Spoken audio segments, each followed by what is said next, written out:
ബഹുമാനപ്പെട്ട എറണാകുളത്തെ സബ് കോടതി ഇതിലെ ഏറ്റവും പ്രധാനപ്പെട്ട വ്യക്തിയായ ഷോൺ ജോർജിനോട് പറഞ്ഞിരിക്കുന്നു, ഇനി ഇത്തരത്തിലുള്ള ഒരു വാർത്തയും ഒരാരോപണവും ഉന്നയിക്കരുത്, അത് പബ്ലിഷ് ചെയ്യരുത്, അത് ഷെയർ ചെയ്യരുത്, അത് ട്രാൻസ്മിറ്റ് ചെയ്യരുത്, അത് റീപബ്ലിഷ് ചെയ്യരുത്. അത് ഓറലായിട്ടോ പ്രിൻ്റഡ് മീഡിയയിലോ ഇലക്ട്രോണിക് മീഡിയയിലോ ഇൻ്റർനെറ്റ് വഴിയോ മറ്റേതെങ്കിലും മാർഗത്തിലൂടെയാണെങ്കിലും അത്തരത്തിലുള്ളൊരു പ്രവൃത്തി ചെയ്യരുത് എന്ന് ആദ്യ നിർദ്ദേശം കൊടുത്തിരിക്കുന്നു.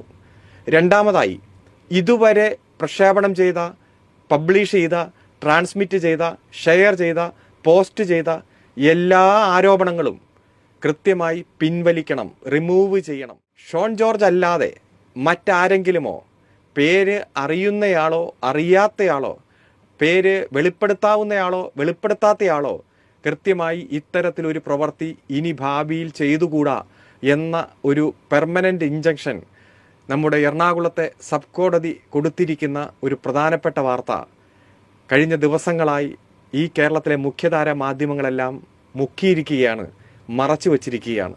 അതായത് ആരോപണങ്ങളും നുണപ്രചരണങ്ങളും അർത്ഥസത്യങ്ങളും അതുപോലെ തന്നെ അസത്യങ്ങളുമായി ഇനി ഈ വിഷയത്തിൽ ഷോൺ ജോർജിനോ ശ്രീ മാത്യു കുഴൽനാടനോ മറ്റൊരാൾക്കും രംഗത്തു വരാൻ പാടില്ല.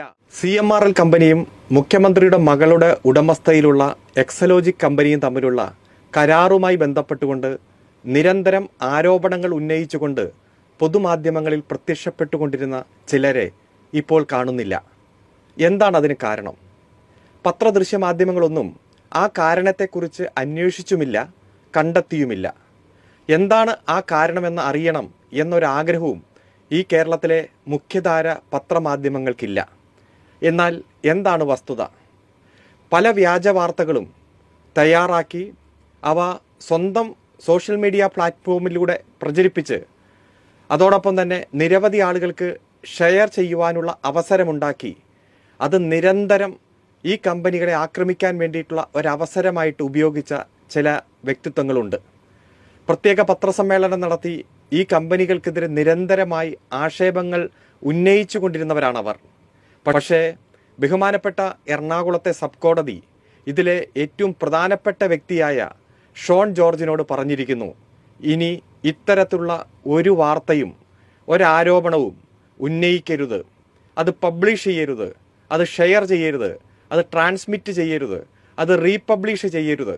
അത് ഓറലായിട്ടോ പ്രിൻ്റഡ് മീഡിയയിലോ ഇലക്ട്രോണിക് മീഡിയയിലോ ഇൻ്റർനെറ്റ് വഴിയോ മറ്റേതെങ്കിലും മാർഗത്തിലൂടെയാണെങ്കിലും അത്തരത്തിലുള്ളൊരു പ്രവൃത്തി ചെയ്യരുത് എന്ന് ആദ്യ നിർദ്ദേശം കൊടുത്തിരിക്കുന്നു.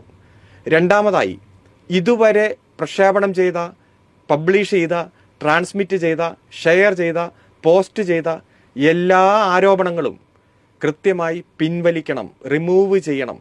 അത്തരത്തിൽ റിമൂവ് ചെയ്യാൻ അടിയന്തരമായി ഇടപെടണമെന്ന് ബഹുമാനപ്പെട്ട എറണാകുളത്തെ സബ് കോടതി ശ്രീ ഷോൺ ജോർജിനോട് നിർദ്ദേശിച്ചിരിക്കുകയാണ്.